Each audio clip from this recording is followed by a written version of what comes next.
Lewis Chalmers. You've heard of Lewis Chalmers before, but we call him the king of Comstock South because he believed that the mines in Alpine County were going to become the next Comstock, or so he hoped. And this is his story. I hope you'll enjoy it. It's one that has taken us probably 20 years to put together, and I wanted to tell you part of how that all came to be as well. So who was Lewis Chalmers? This, we think, is a picture. It's the only picture we've ever had. And the only way that we identified him was because a photo album was donated to the Alpine County Historical Society. And this picture was right next to Lord Poulet. Lord Poulet's picture was identified. This picture was not. Do I need to talk louder?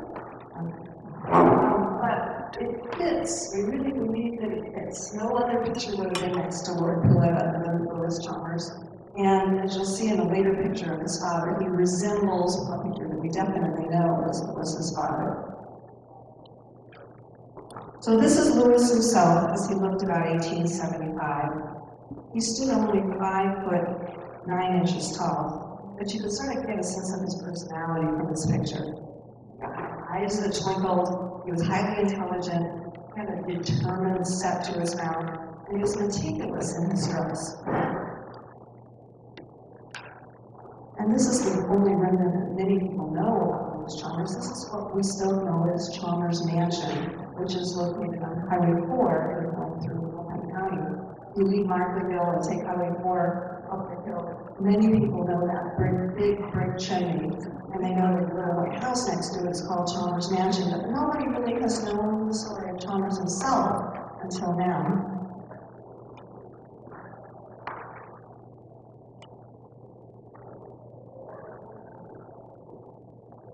And for us, this is what started our research.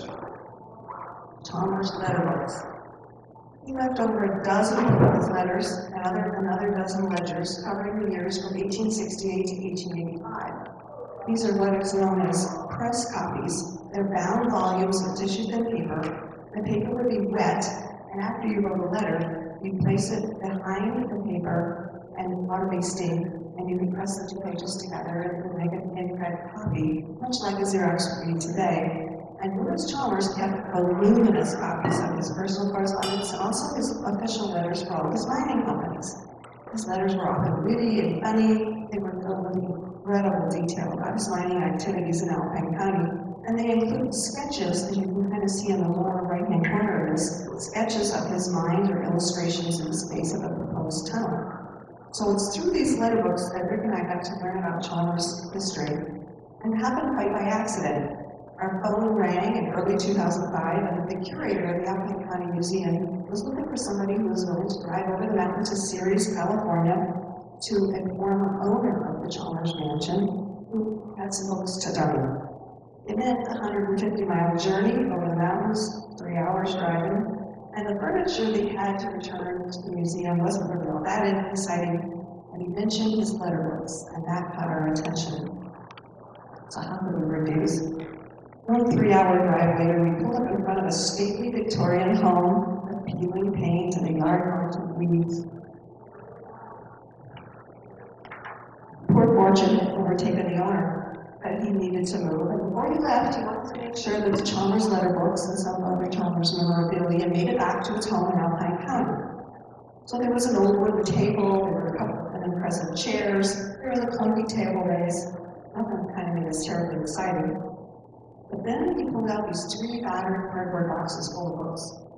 And they smelled as if they had been in a damp basement for years, and probably had. But they were the books that were compiled by Chalmers himself. And on our drive back over the mountains, we talked, the two of us, about what might be hidden in those books. And little did we realize how deeply we would become involved with them. Over the next 10 years, I transcribed almost all of them. Laborious undertaking. His handwriting is, I don't know if you can see it in this picture, but his handwriting is really difficult to decipher. But in the process, I learned so much about Chalmers the man and the astonishing title he left us of Comstock South. So from 1868 to 1885, Chalmers truly was the king of Alpine's mining. He touted his silver mines as a second Comstock, and he promoted his nearly mile-long tunnel as a second Sutro. To keep him going, he drew a veritable flood of British money into his various mining adventures. So this is the story we found in his clothes. This is a map of Scotland, as you can probably tell, and it all became, it's kind of hard to see. Anyway, this is where Scotland is where he was born in 1825 in the town of Fraserburgh, which is in the upper northeast corner. You can barely see the little dot next to the word Fraserburgh, right on the North Sea. And like his father before him, he studied law at Aberdeen and in Edinburgh. He became an advocate or a lawyer in 1847 when he was 22 years old. And he was hired as an agent for the Scottish Provincial Assurance Company that same year. Like his father, he also became an agent for the Bank of Scotland in Fraserburgh in 1848. So he moved in the best of society, as a supporter would later say, and he has the manners and the address of one who does so. But then Lewis also had a bit of a wild streak. In April of 1850, he was forced to acknowledge an illegitimate child that he fathered with a nearby young lady. The baby girl received not only his last name, Chalmers, but also a variant of his first name. They called her Louisa. And as you can imagine, that caused quite a bit of scandal. Chalmers' father probably had a good talk with him and told him to settle down, and settle down he did. Less than 2 months after that baby was born, Chalmers married a woman named Eliza Ann Gordon, who was the daughter of a wealthy landowner, and they welcomed their first child in November of 1851, a boy, and he too was named Lewis.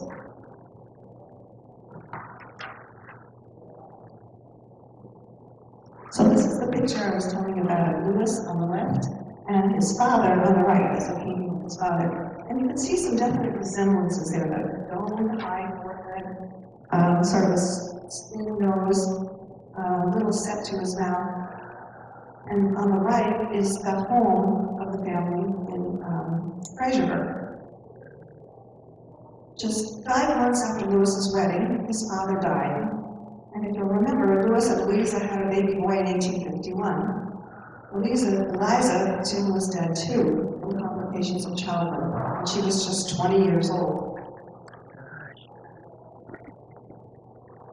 And that's the Chalmers home I was mentioning on Broad Street.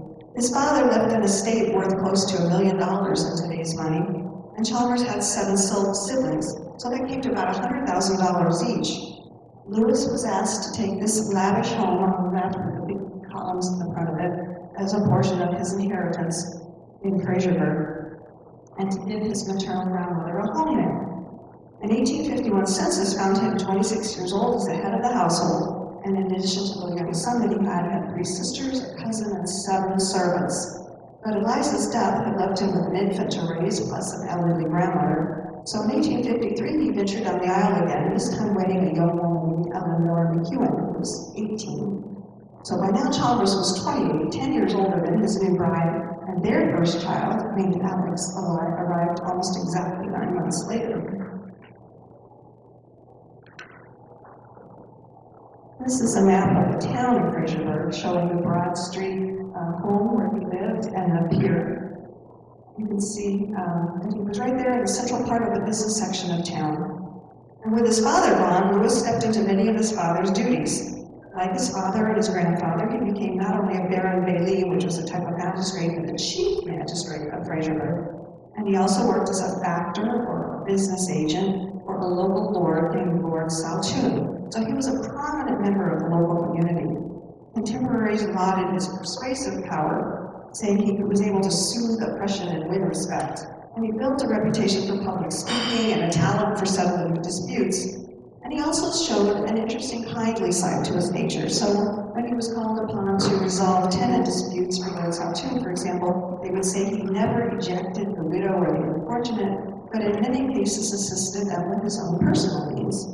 He became chair of the town council and the harbor commission. He worked hard to get a railroad to come to Fraserburgh, and he also helped finish several large projects that had begun under his father's stewardship, including finishing a massive breakwater called the Balaclava Pier. You can barely see the little arm that's sticking down there. That was Balaclava Pier. It was a breakwater that made room for steamships to dock there. And his family continued to expand. By 1861, he had 4 children, all under the age of 7. and his busy household included a nurse, an under-nurse, a cook, a laundress, a parlor maid, a housemaid, and a groom. Poor guy.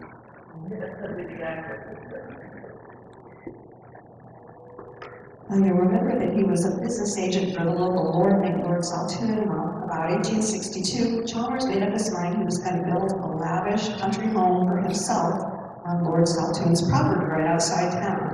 And this was it. It was called Witch Hill House. And Chalmers moved in, and it became known as a splendid establishment of hunting horses and hounds with what contemporaries called an imperial style of living.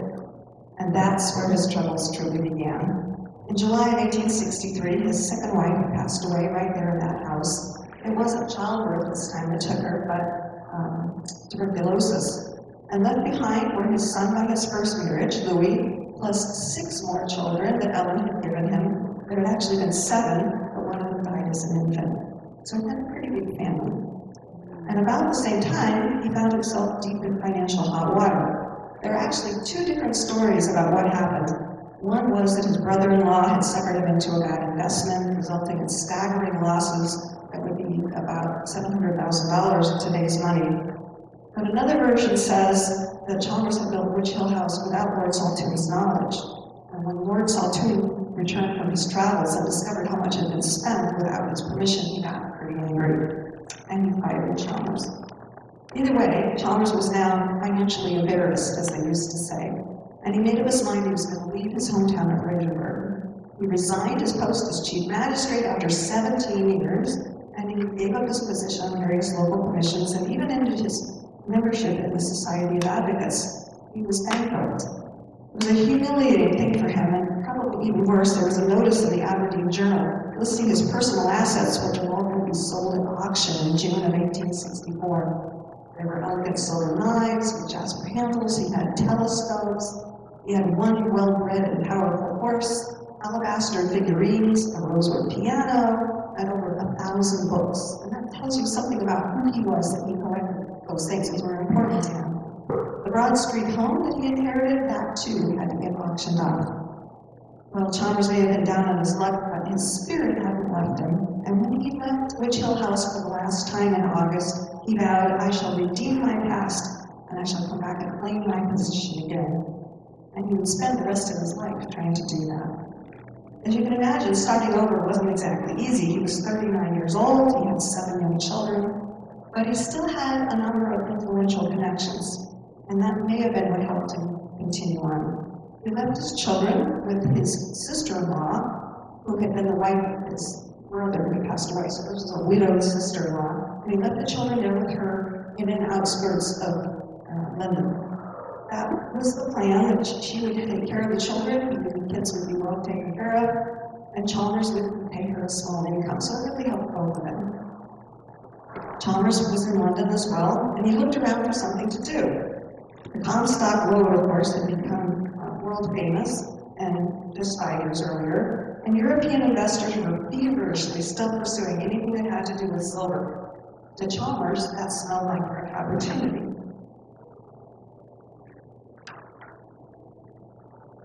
He secured a post with a firm called Johnson & Matthey, which was a precious metals firm in London, and he studied the art of assaying there. And it didn't take him very long. By July of 1866, he was a certified assayer. And perhaps most importantly, he got to know other people in the mining field. One of them was this man, James Jones, and he was a mining sharp. Jones was over in London in the summer of 1866, trying to find a buyer for his Michigan Tunnel Company in the wilds of Alpine County, California. That June, Chalmers was the one who certified the assay results from specimens that Jones had brought over. He claimed they were from 2 of his mines. Where they actually came from is, of course, unknown. The results, however, were astonishing. 1,288 pounds in gold and silver per ton for one of them, 435 per ton for the Manchester for a second one. Well, the Londoners were impressed. A new company was hastily formed to acquire the Michigan Company stock from Jones, and they gave it a grand new name. They called it the Imperial Silver Quartz Limited. would you not invest in me? If there is, please. Well, despite the brand name, the new company actually failed to attract many investors, at least at first. But just as the company was at its last gasp, its luck changed. A financial angel appeared in June of 1867 in the form of this prominent British Lord Poulet. And Poulet agreed to serve on the board, and he also induced many of his very influential and very wealthy friends to join it as well. Another promoter named Henry Syme became the vice chair, and Syme would be one of those people that Chalmers wrote to over and over again in his future letters, one of his most frequent correspondence. The new board decided they were going to send out a competent party to examine their new property and push their line forward in the wilds of Alpine. And that person, of course, was Lewis Chalmers. He was given title as managing director of the mines. And most important to him, he was promised a salary of £1,000 per annum, which would help support his family while he was gone. Now, mind you, Chalmers had no previous mining experience other than his brief study of assay. But he was very used to managing people, and he was a quick learner. He probably felt absolutely confident that he could learn whatever he needed to learn right there on the job. He left Liverpool in September of 1867 aboard a steamship, and it took him just 11 days to reach New York. From there, he boarded another steamship and finally headed for Panama. This is an illustration of Aspinwall, Panama, where Chalmers crossed the isthmus by train. He then boarded another ship for San Francisco and finally made it to San Francisco on November 3rd, 1867. But his journey still wasn't over. Another steamship carried him up the river to Sacramento, and he eventually carried over the mountains on that stage, a long and exhausting ride.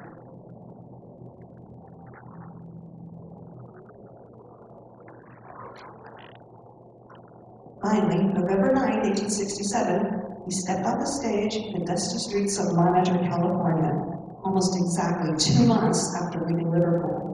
And this shows what the town looked like 4 years later in 1871. So this is probably very close to what Chalmers' first glimpse was when he stepped off that stagecoach. And this is, interestingly enough, where his first letter book begins. So he made it. Little did he know his troubles had already started. So after weeks of exhausting travel, he was in for a very rude awakening. There had been a recent excitement in the local mines, and people had flocked to town. And that meant there were no hotel giving accommodations for anyone else.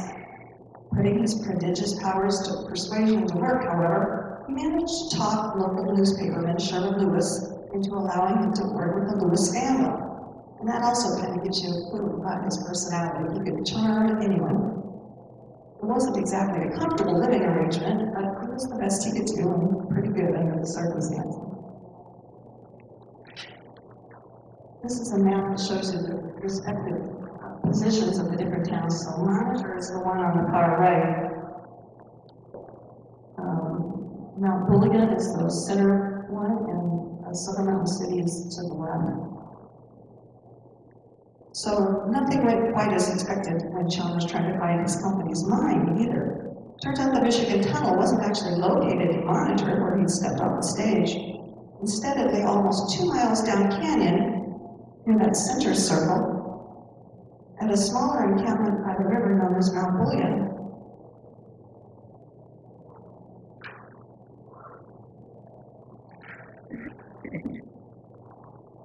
And this was the mine, or at least a sketch of the mine, that Chalmers had come all that way to manage. This is from the company's original 1863 prospectus, and it names all of the various lodes that it was supposed to have cut. But after Chalmers trudged 2 miles down the canyon and presented him at the tunnel to take charge, he was greeted by the tunnel company's secretary, Oscar Fulton, who flatly refused him entry.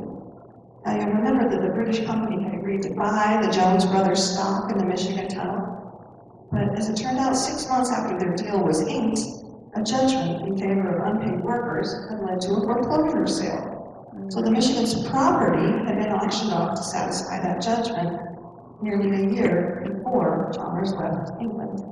And of course, the two Jones brothers hadn't breathed a word of it to their buyers back in London. So when Chalmers arrived, he discovered, sure, his company owned the stock, but his property was now owned by the tunnel contractor who had purchased it at a foreclosure sale. A flurry of finger pointing started. The Jones brothers detested Chalmers. "I think he's a sharp," Frank snarked to his brother James. And Chalmers didn't care for the Jones brothers or for their secretary Thornton either.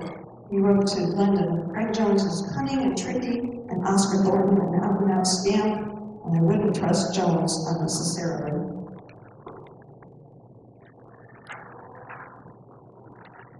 Not one of those exist. There were no goodies at the mountain. Chalmers convened a hasty series of meetings, and eventually the tide did get cleared up, the money did get paid, everything was fine, and he was able, finally, in February of 1868, to take possession of the mine he had come so far to manage, only to find that the tunnel itself also wasn't quite as it had been advertised. Instead of 279 feet long, it was only 100 feet shorter than that. And even that hadn't been completed to Chalmers' satisfaction. The Jones brothers had estimated that the tunnel would cut no fewer than 40 silver ones, with enormous and ever-increasing profits. And that would prove to be pure fantasy. Nevertheless, Chalmers did set to work with a will, and he hired a contractor to enlarge the existing tunnel to make it 6 by 7 foot in size, which would be wide enough to accommodate a double set of tracks. So he was really thinking large, even then.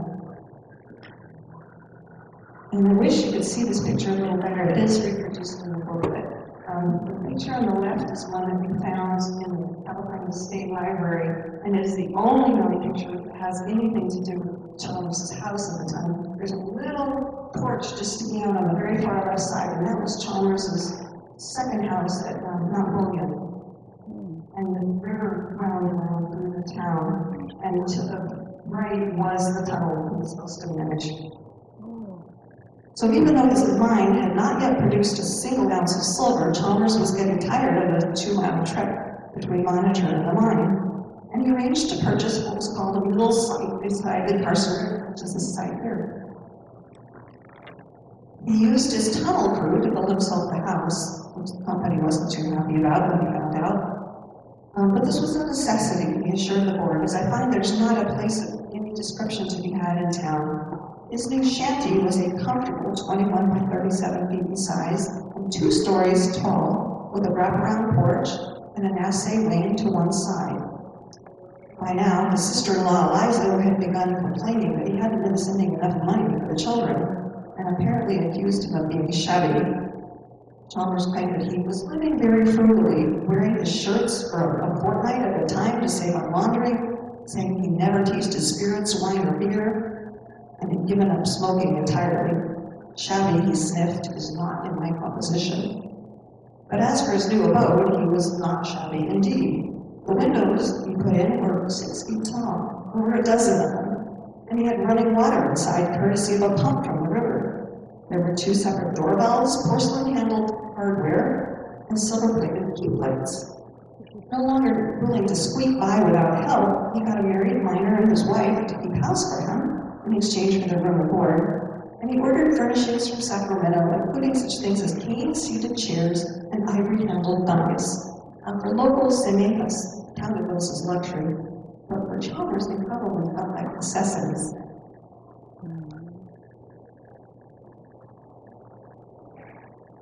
Chalmers had an assay office at his house, and he eagerly tested the results from the tunnel as they went. But by early May, he knew the Imperial Tunnel's first 2 loads were complete disappointments. He wrote, I do not anticipate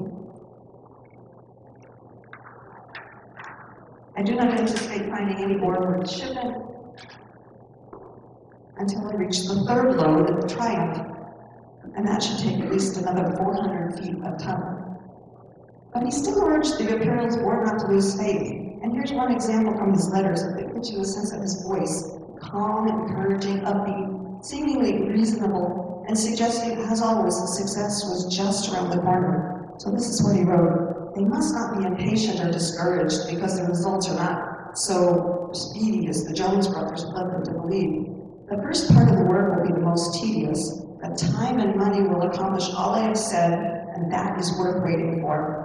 Once at the Triumph, we shall not only have a large body of ore, but we may look for fresh discoveries at short intervals, all of which I will duly telegraph to you.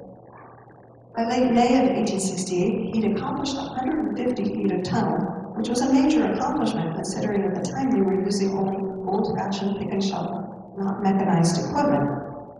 And Chalmers had pretty well settled into his new life, and he began encouraging his younger brother, John, to come out and join him. He wrote to John, "The climate is good, but you have to wait on yourself. Grub fair, but dear. Brandy and whiskey are bad. Tobacco is good. I have dropped both grog and pipe and feel much better without either. Women servants are $50 a month. Brass widows," he said encouragingly, "fond of men." The cost of his new house came in, of course, higher than he'd anticipated, and London sternly admonished him to start limiting his expense to the tunnel. But conserving funds was never really his strong point. An early adapter by nature, he always seemed to have big ideas, so he began experimenting, for example, with giant powder, which was a form of early dynamite, a big improvement over the earlier black powder. He also tried his hand at photography, having 2 heavy cases of equipment and supplies shipped to him from an optical company in London. And when the ventilation in his tunnel became a problem, he researched blowers to improve the air for his men. His legal background also came in handy. He wound up fighting the Alpine County tax authorities on behalf of his company. The tax man had been trying to value the as-yet unproductive mine at a rather astronomical $1,500. And after much arguing, Chalmers finally resorted to what he called the golden key. He bribed the Alpine County supervisors to reduce the assessment. Things between Chalmers and the Jones brothers continued to deteriorate, and pretty soon he realized that they were actually going behind his back to try to have him removed from his post. Frustrated, he wrote to sign with his signature humor, "James Jones has the character of being the biggest liar who ever came to camp. On his first appearance at the tunnel, you should have made him intimately acquainted with the point of your right boot."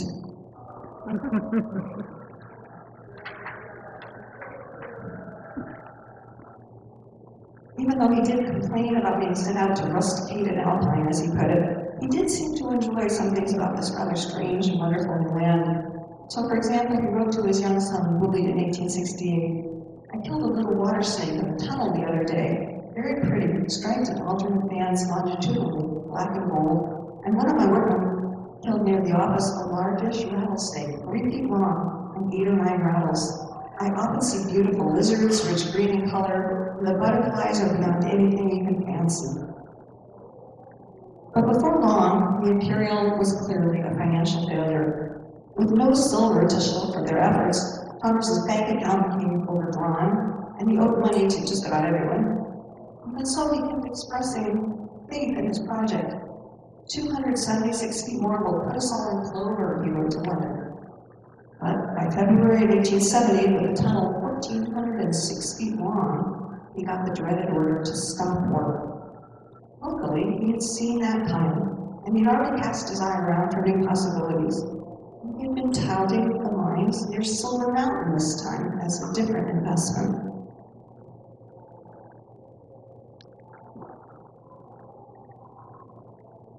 And this is the house that today we know as Chalmers Mansion. Chalmers persuaded his friends in London to float a brand new company this time called the Exchequer to work 2 mines, the Buckeye and other claims in Scandinavian Canyon. So even as the Imperial was failing, that effort was going forward. Just 9 days after he received that awful order to stop work, his brother John showed up at Bulliona, sent out to become the manager of this newly formed checker company, even though John had even less mining experience than his brother. Now, the house in Bulliona had been fine for just Lewis, but with 2 bachelors, it got kind of crowded. And Lewis began really badgering the company to buy the Davidson Mill at Silver Creek, which was a few miles away. It would be closer to the Exchequer mines, for one thing, and it already had an old-fashioned 16-stamp mill. He hoped, of course, to expand that to add 8 more stamps and a roasting furnace. But best of all, the Davidson property came with a house, and a far more substantial one than he was used to at Bulliona. So here's the house that Chalmers had his eye on, and what the photographer called Chalmers Peak right behind it. This is another view of the same house. There really was some reward in the Exchequer's Buckeye claim, although the deposits would prove spotty. One of Chalmers' assays came in at $1,232 per ton of what he called rich ruby silver ore. The Chalmers brothers did a quick test run on some hand-selected ore, and in April of 1870 they managed to produce a tiny silver brick to send back to London as proof of the value of their Exchequer claim.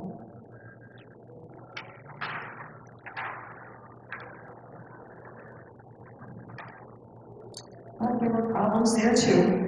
As in the other tunnel, the air in the tunnel quickly got so bad that men could barely work, and the two brothers weren't getting along too well either. Meanwhile, back in London, Chalmers' children were starting to act out. Teenagers now, Alex and Willie, were not only drinking, swearing, and smoking, but amused themselves by pitching the furniture from the second floor window. The board finally made a deal, and they decided to buy the Davidson Mill property. And in the spring of 1871, Louis and John were able to move into the Exchequer house. And this photo was taken about 5 years later, so it gives you a really good idea of what it looked like. Chalmers' eldest son, the first son that he had with his first wife named Louis, came out that same year to join his father. Louis had tuberculosis, and they were hoping that the dry air would help his lungs.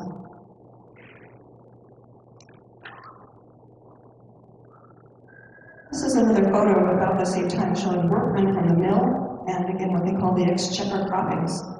That's almost certainly Chalmers, the second from right, with a jacket and a tie on. And as you can see, he was growing a little bit stout. But once again, things weren't going according to plan. The old Davidson Mill had problems with its camshaft and foundations, which took time and money to repair. By July of 1871, Chalmers was again overdrawn at his bank. The men were unpaid, and he was forced to fire his foreman and his cook. That September, he managed to produce another small silver brick worth about $300, but a mortar of the mill gave way, and other things of the mill kept breaking. As he wrote, "No sooner do I get one thing right and another thing goes wrong." Chalmers' friends in London launched another new company to float shares in the nearby IXL mine. Syme finally convinced Chalmers, however, that the only real solution to raise money was for him to return to London and apply his persuasive powers in person with the investors.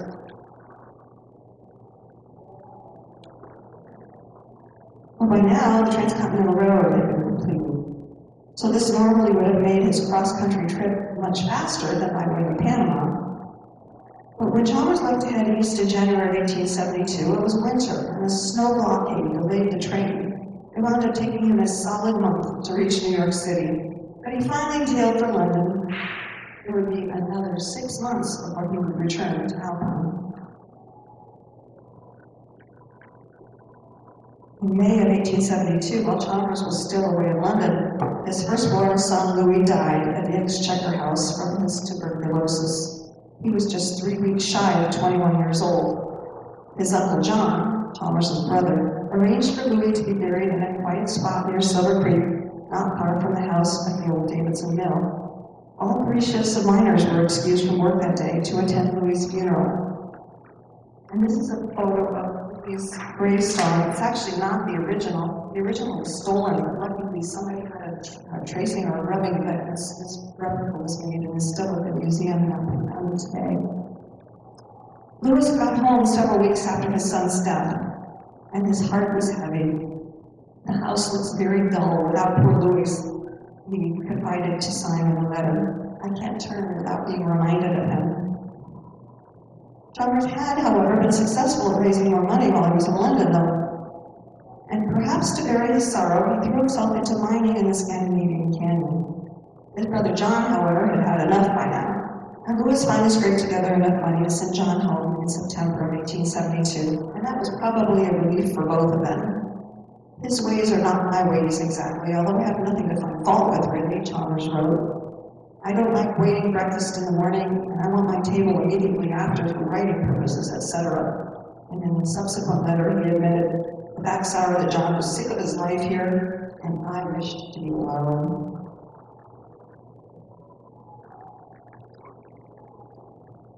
Chalmers made some drastic improvements to the old Davidson Mill, fixing the battery, adding pepper and pans and settlers, and erecting multiple new buildings, and pretty soon it had turned into quite a complex. This photo shows an ox team pulling a load of logs across Silver Creek. Among the buildings were Chalmers' house, which is the two-story building at left, an assay office, a retort house, and a melting furnace. There was a three-story building that it held concentrators, settlers, cleanup pans and strainers, sand tags, sand tanks, and engine room. Two separate tramways had been built, one that fed slabs of wood from the sawmill to the engine, and another that carried sawn lumber to the lumber yard. Commerce also had two new hoisting works erected for both the IXL and the Exchequer mines, and these turned out to be identical buildings, 30 by 50 foot in size, to house the machinery. This is a photo of the hoisting works of the Exchequer. So with all of that, by December of 1872, Chalmers had managed to blow through nearly $7,600 of Exchequer's money. He converted the old mill to wet crushing, and he traded in his slower teams for 4 stout horses capable of making more trips per day than the oxen. His workers had made progress in the Buckeye and Acacia mine, too, and his letters gave us exact details. They'd driven 900 feet of new tunnel, they'd sunk 140 feet on the ledge, they raised 128 foot air shaft, they ran 912 feet of drifts. A pump had been added, which was currently taking out 8,700 gallons of water a day, and a tramway would carry the ore to a dump 240 feet below. By June of 1873, the Exchequer mill's size had been expanded, and it stood ready to crush 20 tons of ore per day.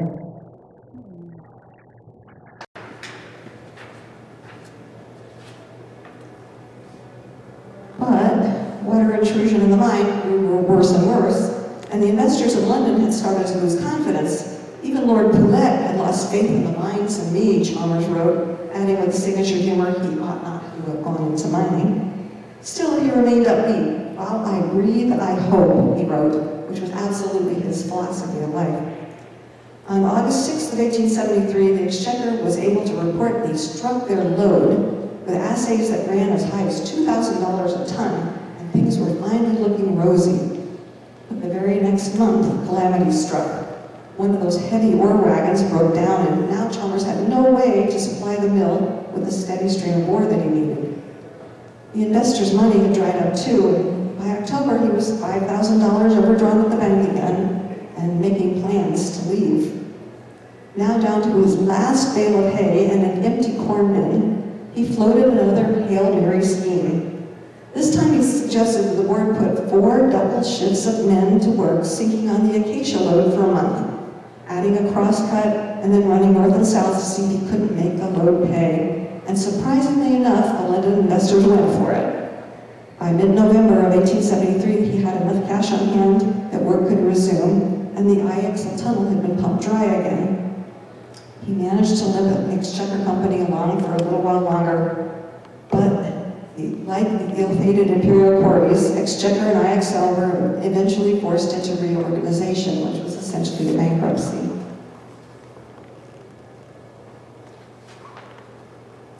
Chalmers managed to keep going. By 1876, he was making fresh improvements again to the Exchequer mill, adding a large roasting furnace. And this photo was likely taken during those improvements with the tall brick chimney still there at the site today.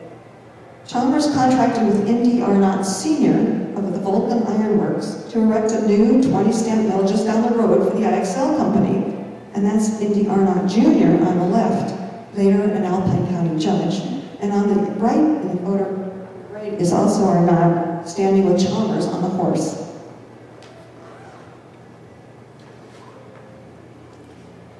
This new mill, the IXL mill, was hugely expensive, requiring $40,000 down payment and $20,000 more due upon its completion, which was scheduled for Christmas Day of 1876.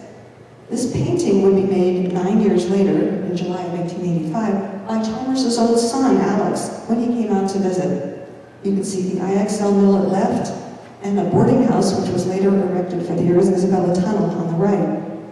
As January 1877 dawned, Chalmers was hopeful that his newly upgraded mill would soon be running again, too, as well as this IXL one. But once again, he was in big trouble. He managed to borrow $1,000 from Arnott to tide him over.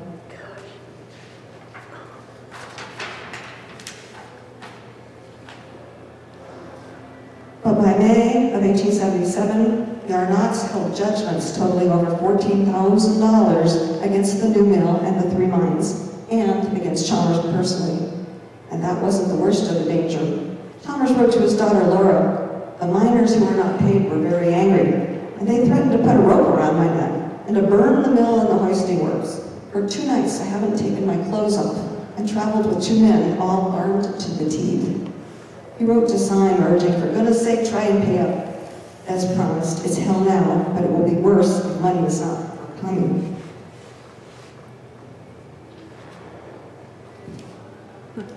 Chalmers did what he did best whenever the chips were down. He spun a whole new investment plan. He began promoting a Sutro-like tunnel that could penetrate the whole east side of the canyon in one fell swoop. The Isabella Tunnel, he called it. This tunnel would be almost identical in size to Sutro's, and unlike his earlier tunnels, Chalmers this time planned to use the newly developed compressed air drills. A tunnel, he argued, could intersect multiple loads at one time and would penetrate them at depth where he was confident the mines would prove richer. Even more important, he saw the Isabella as a key to reviving the flagging fortunes of the Exchequer and the IXL, as those were 2 of the loads that the tunnel would cut. There was, of course, good precedent for a giant tunnel. Sutro's great tunnel on the Comstock had won great international acclaim. Chalmers referred to his own tunnel as the second Sutro, and he actually wrote several letters to Sutro himself asking advice. Sutro even came and paid a visit to Chalmers' project one time. In January of 1878, Chalmers was back in London trying again to raise money for this new venture, and as he said, "To give an account of my stewardship thus far, unfortunately, though its results have been so far."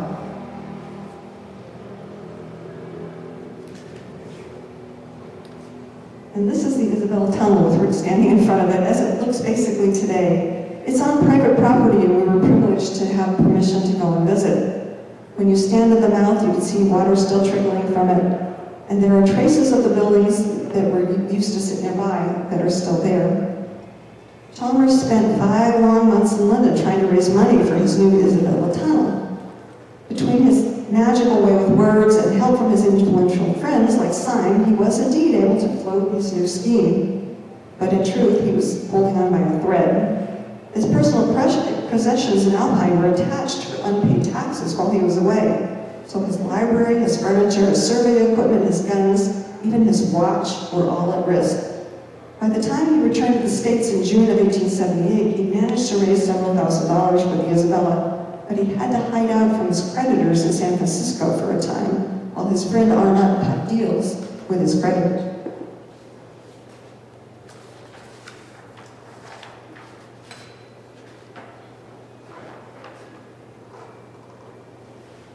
It took until December of 1878 before Chalmers could finally return safely to Silver Creek and continue work on his new tunnel.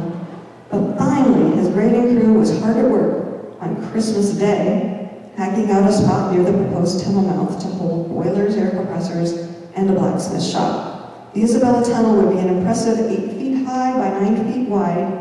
Surely, he felt, he was on the brink of success at last.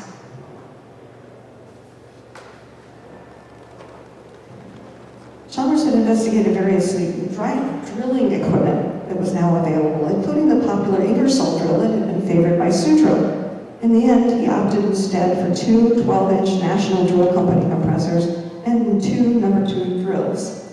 These were pretty expensive, $3,850 all told in that year's money. But he got a guarantee of a full refund if the rig failed to give complete satisfaction. He also had a sizable brick-lined powder magazine built not far from the tunnel mouth, and luckily for us, these wonderful photos were taken in the 1970s whilst it was still standing and much of the brick face was still intact. And actually, when we visited about 10 years ago, the inside was still there, but definitely the front was pretty much gone.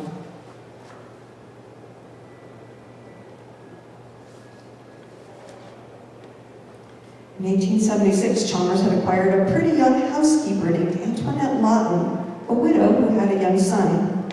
Antoinette was a good bit younger than Chalmers. She was 22 to his 50, but a relationship between them soon bloomed. He took to calling her my dear Nettie, and he did his best to keep her happy by ordering her things like seeds for her garden and a subscription to a women's magazine.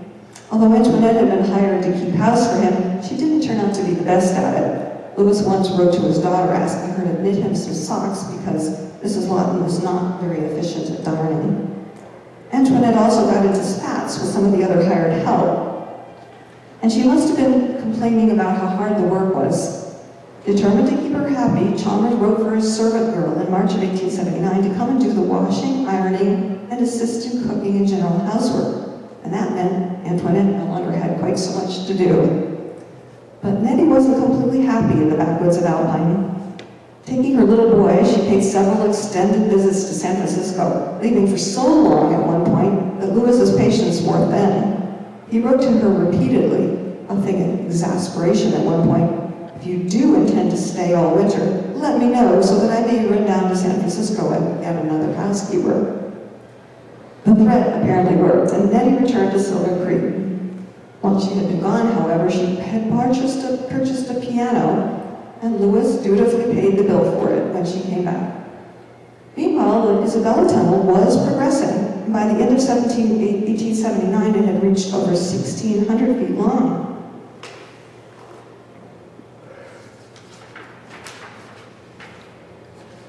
But if Antoinette had hoped for a marriage proposal that Christmas, she was disappointed. Instead, he got her a Bible for its gift.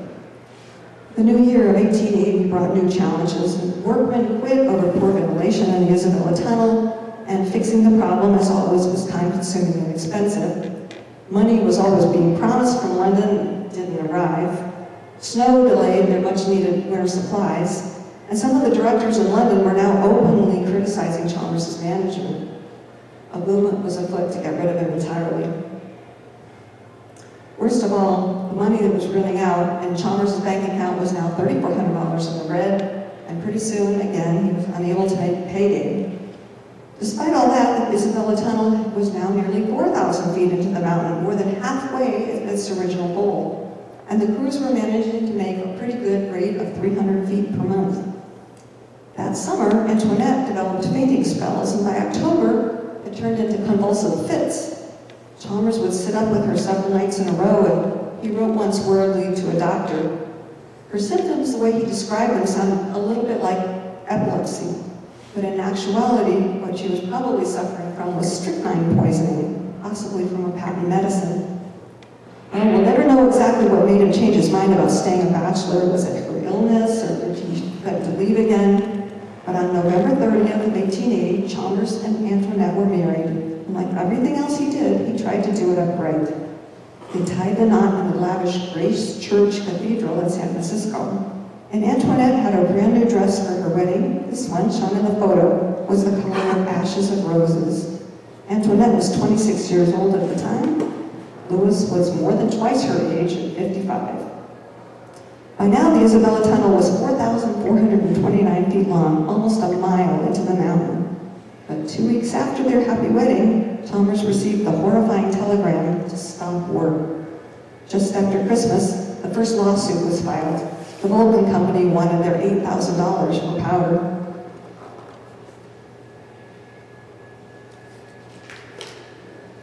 By the following spring, Nettie was expecting a baby, her second child, and this would be Chalmers' 10th. Louis ordered her an expensive bassinet with a canopy from San Francisco for an amount that would be the equivalent of $600 in today's dollars. He also arranged for not only a doctor, but a midwife as well, to come to the house to attend her birth. Their baby did make his debut successfully on September 20th at the house in Exchequer Mill, and yes, they named him Louis too, after his father. The Isabella Tunnel project, however, was now a dead horse. But Chalmers took a leap of faith and bought the Morning Star line monitor without bothering to get his board's approval, and quickly began to try to resuscitate its caved-in tunnel. Working on a shoestring, he launched a new round of renovations to the Exchequer Mill to try to make it able to work the higher sulfur ore, the Morning Star.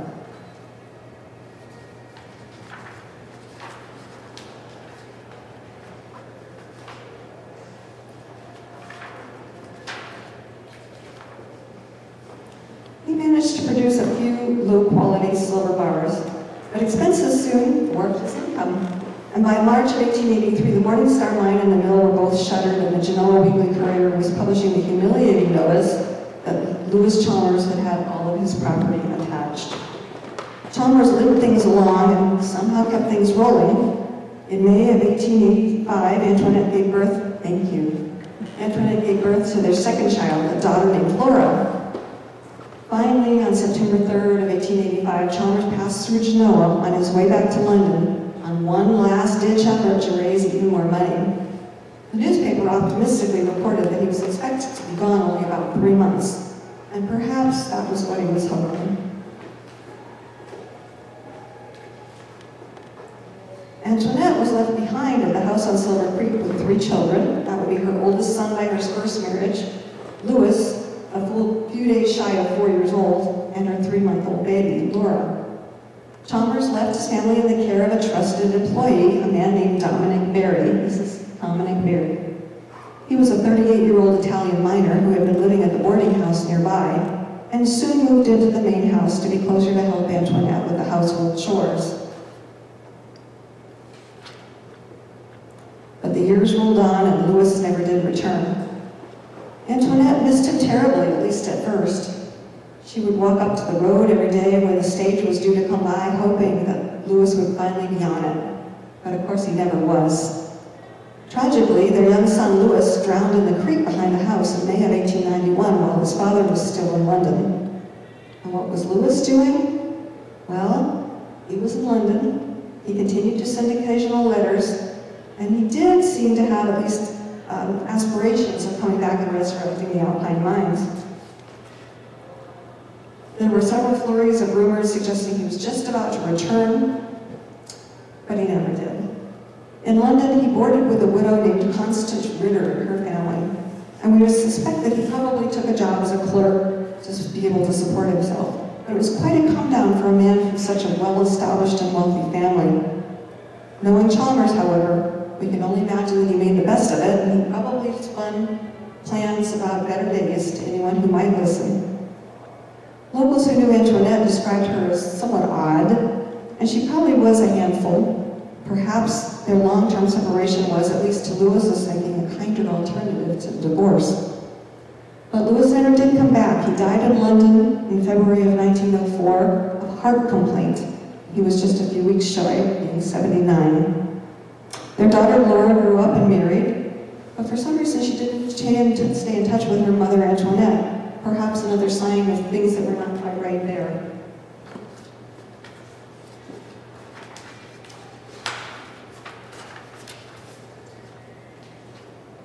Locals said that Antoinette grew odder and odder after Louis died. She reportedly would meet visitors at the door with a vial of acid in one hand, in case somebody was a ghost, or a pistol in her apron in case it was a human intruder.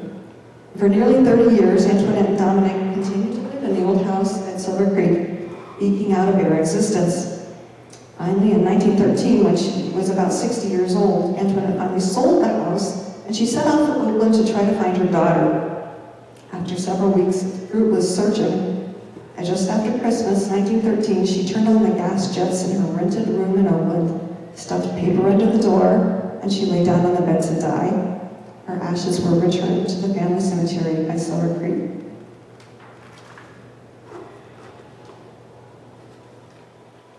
Louis Chalmers was a huge part of what kept up and humming for nearly 20 years. One newspaper article estimated that over $1.5 million were spent on his various projects. And although most of the mines and equipment are now gone, there's a few traces of his time that still remain. There's Chalmers Mansion that's still standing. There are pieces of his furniture and his china that can be seen at the Alpine County Museum. There are oil paintings there that were done by his son Alex, like the one at the IXL mill, and those are preserved there as well. But perhaps the most priceless legacy that he left us was his marvelous collection of letter books, which Antoinette carefully preserved after he left for nearly 30 years in the old house. And they were still inside the old house when she sold it. Luckily, the family that bought it recognized what a treasure those letter books were and donated them to the Alpine Museum in 2005. So through his letters, we're able to still read about all of his amazing ups and downs and his adventurous life. They memorialize his interactions with luminaries of the day like Adolf Sutro, George Hurst, George Ensign, and the engineer von Schmidt. Chalmers may never have reached the silver bonanza, and he was certainly just a few feet farther ahead if he only had a few more dollars. But in his fun and fascinating letters, his life, his loves, and his legacy live on. There's much more fascinating